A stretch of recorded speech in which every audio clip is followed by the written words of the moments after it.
Hey, what's up, Jet Setters? John Crestani here. Super stoked for the guest we have on today, Mike Dillard. Dude, you're a man. It's funny. I've worked with this guy's companies in the past, and you've founder of Self-Made Man, done over $60 million. 60, yeah. In revenues in your businesses, and dude, you've done it all with like a really small team. I mean, really great, outstanding example of just what I view probably the dream of like a lot of internet marketers is to be able to build a massive business that affects a lot of people with very little infrastructure. I'm just, I'm wondering, first of all, how would you say, what do you believe it is? How do you approach things differently that most people that never get their start? I think the key to my success has been to create a great quality product for a group of people who have a problem that they want to solve, and then having the skill set to actually sell it. So let's just call that copywriting. Mm-hmm. If you can create a sales message that will effectively allow you to convert cold traffic into a customer, and then deliver an exceptional product experience and an amount of value to those customers, you've won. Because the only missing ingredient at that point is traffic. And there are dozens and dozens of traffic agencies out there that will be happy to run and manage those campaigns for you. And they can do it very successfully, but they need that piece from you.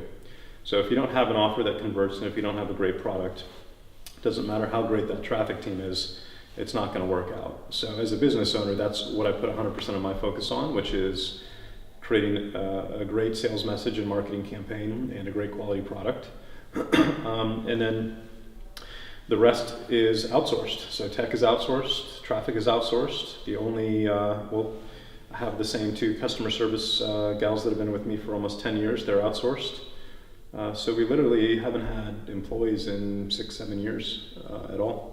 So you're basically like the wolf of HTTP. Yeah, it's just you don't, Wolf of www. Yeah, if you're building a business that's based around your teaching, what you're providing, if you're in a leadership role, and if you're the one creating the education and the content based on what you know, you don't need a huge amount of employees to scale that. Because you're usually the one that's doing the selling. The people are buying the product because of their relationship with you. So it's not like I could bring on an employee and put that person in a revenue generating role, because it's just not going to work out. If I had a physical product, like our buddy Drew Canoli and Organifi as an example, you can build a big team around that because the product is front and center in the face and what people are buying. And that's just not the case in the information publishing business model, which is what I've traditionally been in. Do you view yourself, do you ever use the term like online salesperson, or how do you view yourself as a copywriter? What's the word you use to describe? Entrepreneur, yeah. Yeah, I mean, that's the skill set, but a big part of it is figuring out what is the right kind of product that will serve your specific audience at that moment in time. So the last company I started in 2010 was a financial education company similar to Rich Dad Poor Dad and what Robert Kiyosaki was doing.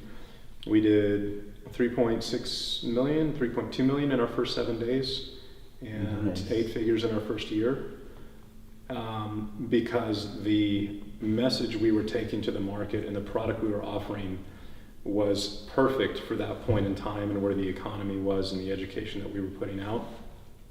3 years later, after the economy recovered and everything's kind of going as normal, that offer did not sell anymore because it wasn't a good match timing-wise with the solution people were looking for. And so that kind of fizzled out and had its lifespan. So getting the timing right and knowing where we're at economically and in people's life cycles is really a big piece of it. In terms of copywriting, how would you say, Drew Canoli was awesome. I've met with him. I know Craig Clemens says he physically found really good sales letters and just wrote them word for word, and that's kind of how. And he learned through sending out emails and seeing, oh wow, it's interesting. You change a headline around and you see a different. And I was wondering, how did you kind of, like, initially, I cut my teeth in advertising I was working for an ad agency and managing 50 different clients' pay-per-click accounts. And I just got, and you do that, you get really good over time. And I was wondering, how did you first, I guess, what was the first realization that you were a good copywriter, and also how did you cut your teeth? How'd you build this skill? It was just the next logical step in the progression. Back when I was in my mid-20s, I wrote an ebook and built the website, and now I was like, well, the next logical step is I have to write the sales letter for it, which I'd never written in my life before. But if I want to sell the book, I got to figure out how to do that. And so it was very much the same as Craig. We both learned from a big mentor of both of ours was Evan Pagan. Oh, really? Yeah. And so, but I did the same thing. I collected all of the converting sales letters I could find at the time and wrote them out by hand every night for months. And that is going to allow you to internalize the vocabulary, the language patterns, the framework and structure of storytelling. And it's akin to learning how to become a chef, right? I can give you a recipe, just like I can give you a copywriting recipe. Your ability to recreate that at a world-class level, your first time is zero. So is mine, right? Yeah. But how do you learn how to become a great chef? Going in there and cooking that dish over 1,000 times, trying a little more salt, a little more pepper, a little less whatever. And eventually you just build up this awareness of what works and what doesn't, and you acquire the art, which is really what copywriting is an art. So no different than cooking or playing a musical instrument. And I've just, same exact way, reading every book and course on it, but writing out the best letters by hand is the single best way to learn how to do it. That's awesome. Yeah. That's awesome. Write that down. Write the whole sales letter. Some of these sales letters are like 50 pages long, man. Like, it's fun though. I took some of Craig's. He has like 2 girls teach sex or something like that. Like, it's some of them are so funny. I love some of the sales. I love sales copy. Yeah. It's fun. Actually. It's interesting. It's changing today because people get numb or immune to certain styles of very aggressive copy. Like I just had a good conversation with the CEO of Agora Financial a couple of weeks ago. $300 million publishing company in the financial space, right? Yeah. They have the highest paid team of 45 copywriters in the world. So they have the best copywriters you can get. Yeah.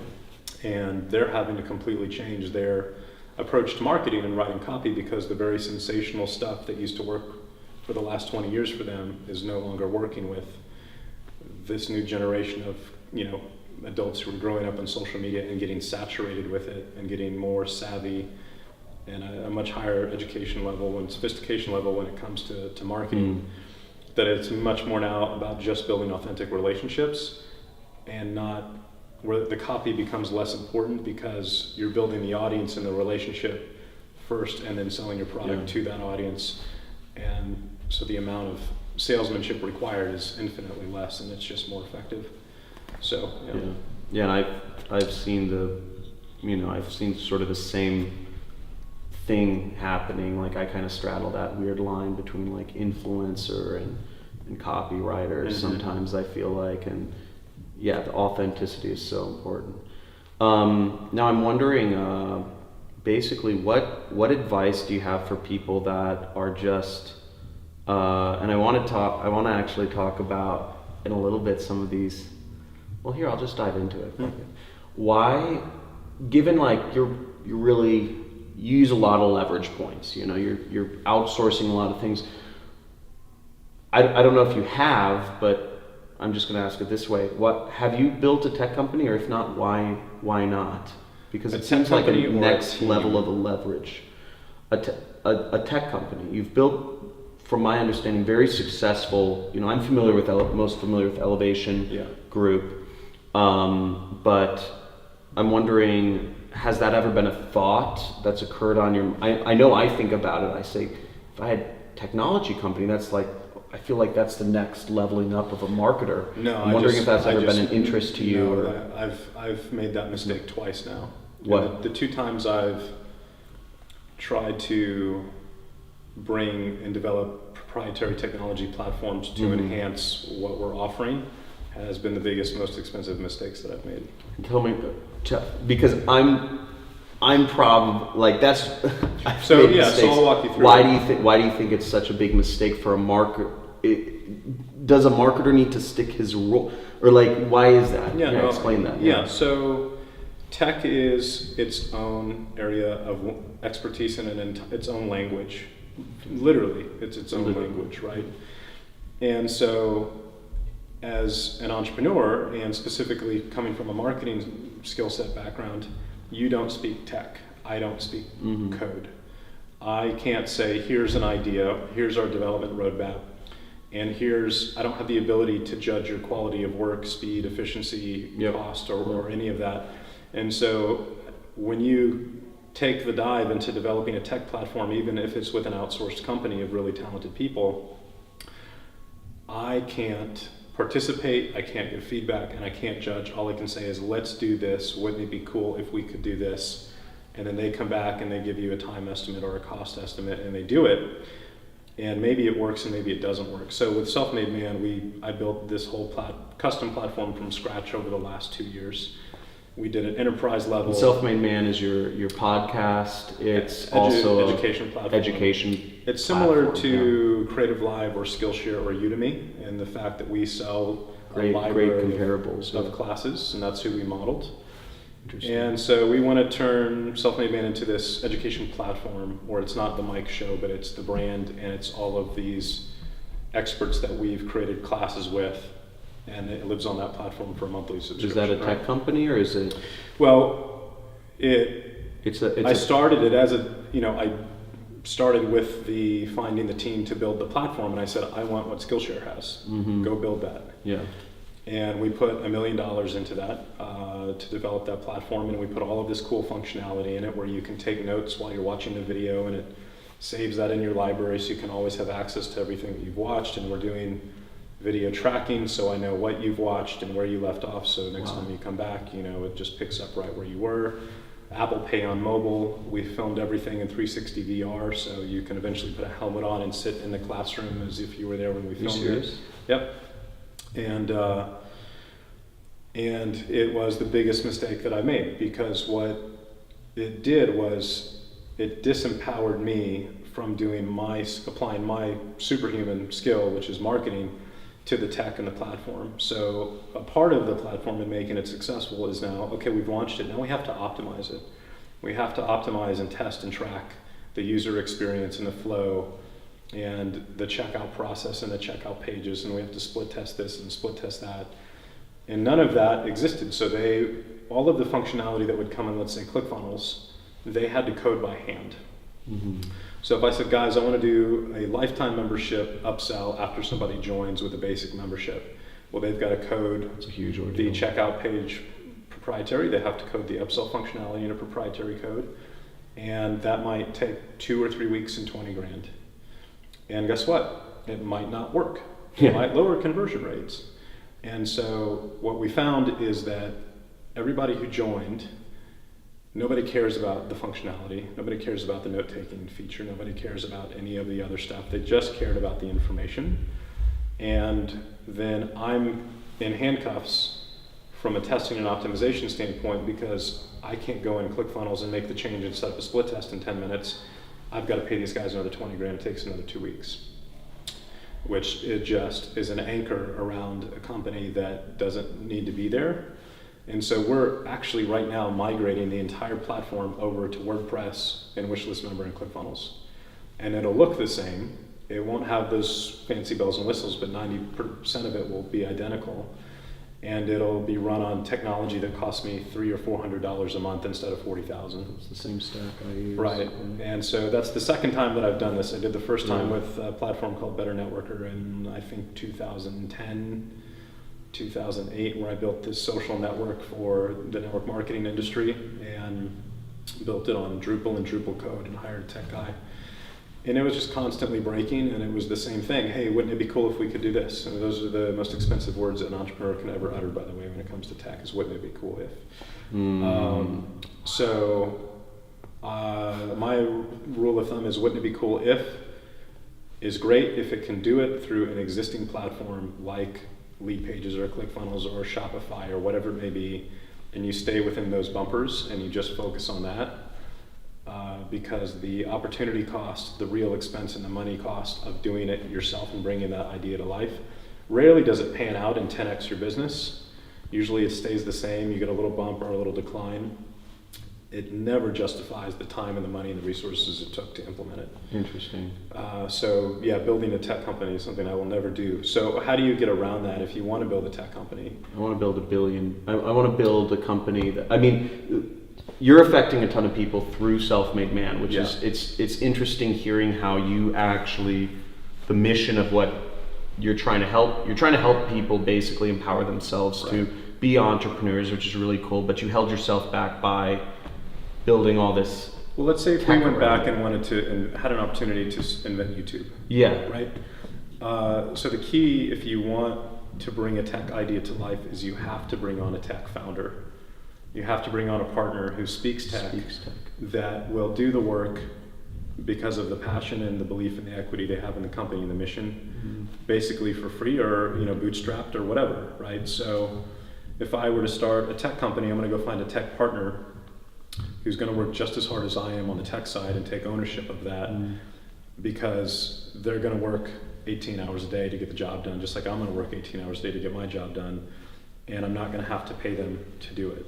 We're partners in the business, and now we've got someone who speaks marketing and someone who speaks tech, and it's a very holistic relationship instead of me as a marketer trying to use a translator to talk to this other group of people and they just say more money, and I can't judge whether I'm being overpriced or not. Maybe I can get that done for $3,000 instead of $30,000.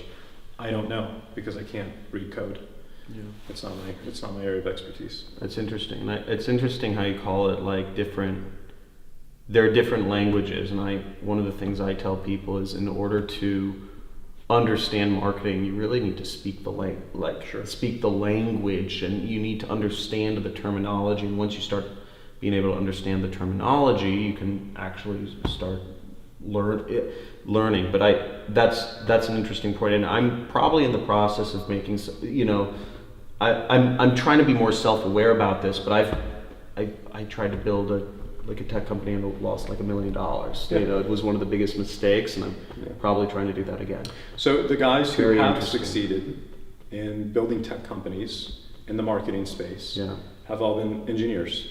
So like Clay Collins, founder of Lead Pages, right?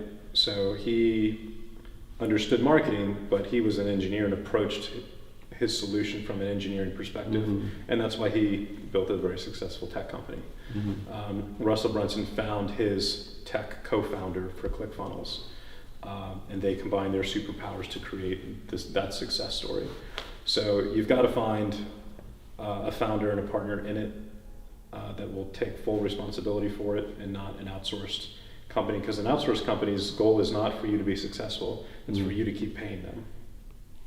So, right. I like the problem you're solving for, which is, I mean, for me, I think the future of working is self-employment in some form, and I think it's just obvious it moves towards that. And I also think the education system is it's a massive bubble right now. If you look at colleges and the amount of, if you look at what people get 4 years, and I think the whole system is arbitrarily set up. It doesn't make sense at all. And what you're solving for, I don't know if you'd say this, but there's a big gap there, and you're trying to create a platform. So I really think, like with Self-Made Man, and I think that's awesome. And obviously, having started 2 8-figure businesses is just like, I mean, obviously I'd rather be learning from you than from some failure of a professor driving a Toyota Camry or Volvo.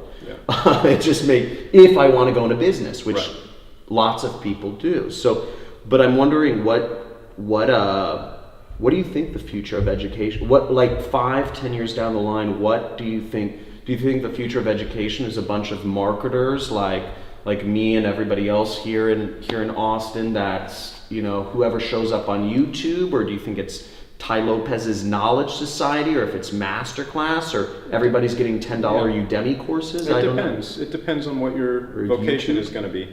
If you want to be an entrepreneur, then the world is your oyster education-wise.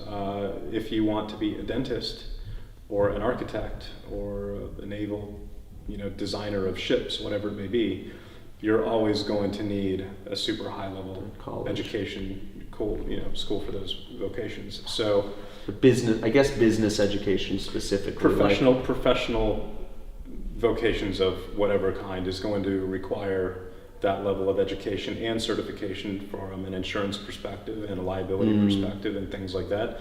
So you're never going to see a doctor that got educated up by watching, YouTube surgery videos, right?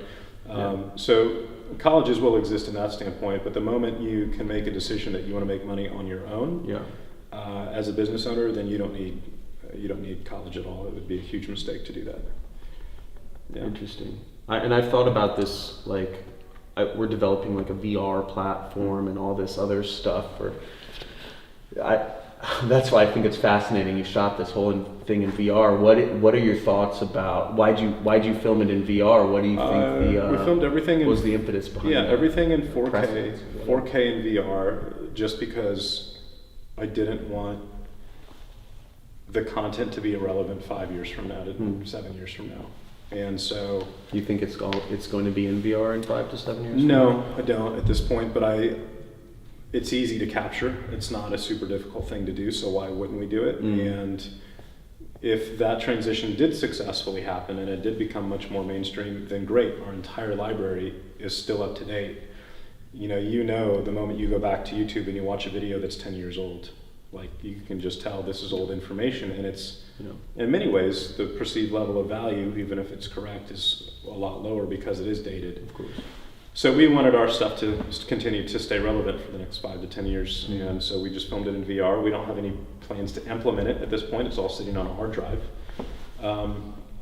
But if adoption does take place in the next 5 years, great. We're going to be the first to the playing field. So it was a very low cost thing to do, that just was an insurance policy for the future. Insurance policy. I like that phrase.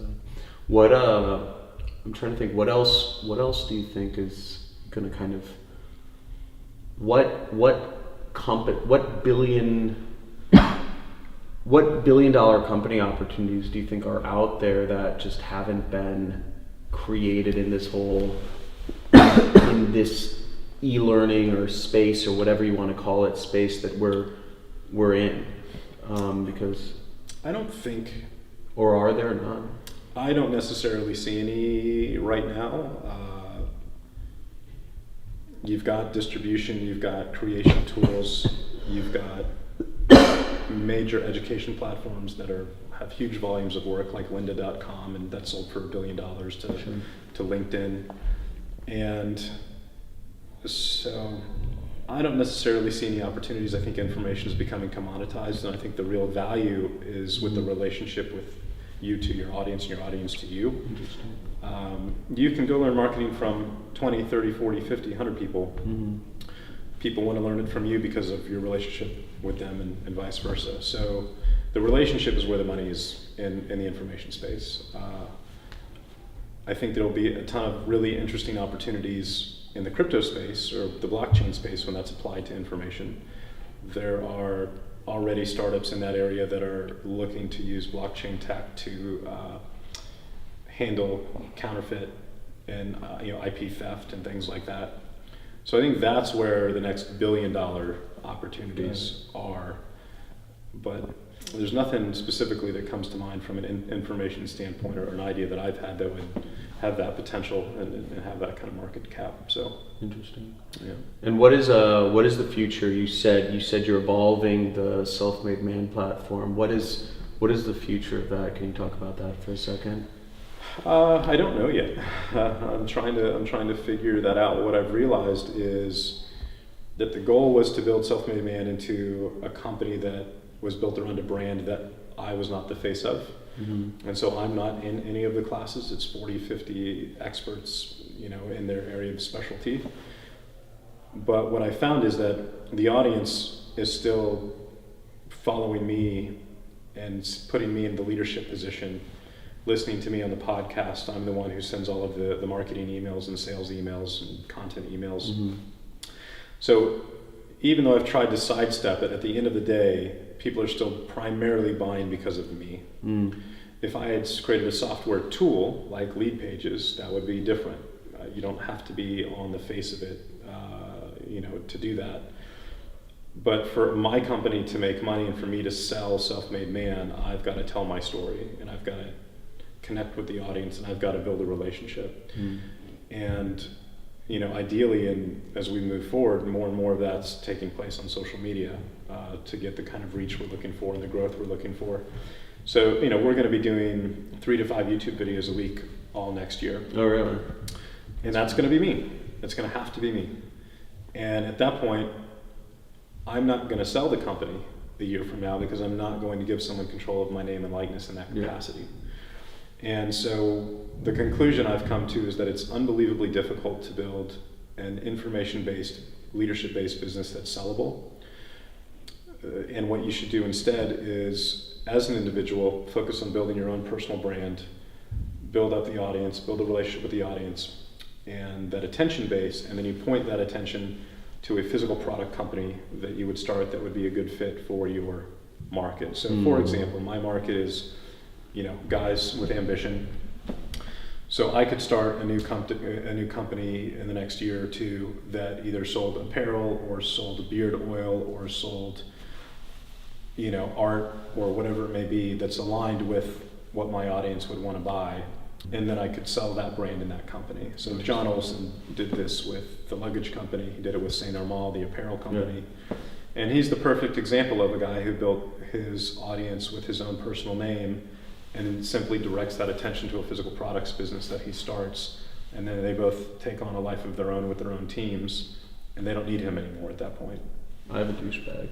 Yeah, I love the douchebag. Sure, yeah, I bought one as well. But I've the last 2 years I've learned that lesson. So now I'm like, interesting. What am I going to do? Because if I keep building up Self-Made Man as the brand and I can't sell it, then what's the point of doing that? I should just be building my own personal brand. Interesting. And so what I'll most likely do is turn Self-Made Man into a product that's just a part of the Mike Dillard product line, rather than that being the primary brand and umbrella for everything. It'll just be a piece under the umbrella. So almost like you're an incubator for different physical product, like John Olson. John Olson's great. Yeah. Well, dude, thank you. You're first off, you're a legend. Thanks for taking the time out and doing this. Obviously, I think that's awesome. And copywriting is the way to go, guys. I'm gonna put a link to some of your. What would you like me to link to? At Real Mike Dillard on Instagram is my personal Instagram, and selfmademan.com. Yeah, so check out his stuff. It's amazing. Legend of the industry, really just amazing example of an internet marketer. And guys, hope you enjoyed this episode. See you soon. Let me know what your thoughts are. First off, like, subscribe, and comment, and also let me know what you'd like to see in the next video. See ya. Hey, thanks for watching the video, and if you enjoyed this and you want to see more, make sure you like, you subscribe, hit that notification bell, or comment. And if you'd like to actually learn how it is I run my internet business and make piles of money like this, make sure you click the link below in the description or in the first comment, and I will show you. Peace.